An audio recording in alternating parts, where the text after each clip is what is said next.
Shubor naga Snem jong unong san Hima. Hagini ki khniat por baladem kaladon ka jingpen bena bagi Samla ki Ïaleh ya ka examen class 12 ki dei banyak hun ya ka Common University entrance test khnang banyo Pule ha ki Central University nakalyang menteri badai pet ya ka tanat Pule puthi jong ka sarkar pedeng ulaya thu baya ka Jylla Meghalaya lapelan ulaya thu ru baka Jylla Meghalaya kadai ka Jylla kabarin ha ka baki college baro ha ka Jylla ki penyaso bat ka skul ba nehu ula ongru baka jing penyaso jong ki college bat ka skul ba nehu kan beteng hadu baka sarkar Jylla kan la ban penbiang daki we kilat ki lenti ula ban rap ru daka baong baki Samla Pule jong ka Jylla kim Donkam Ïaleh ya ka Cuet hakini ki Snem ki ban wanru. Let me explain.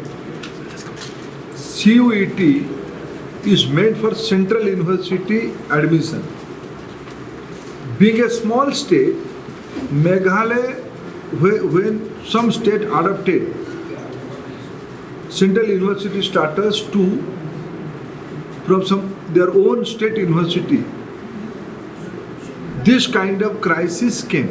But here in Meghalaya, this is a very old institution now, and Meghalaya come to existence nearly 50 years. They're both of them are in the same age.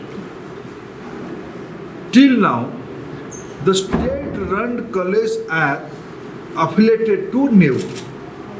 They will be continuing to be affiliated to NEU till state has their own system. My chief minister, my friend told me they are arranging something for state-owned, state-affiliated colleges. Till that, as long as state of Meghalaya, state government of Meghalaya desire, they can continue to be affiliated to NEU, but they will not be part of CUET process in future also. Clear? So Thank you. today you met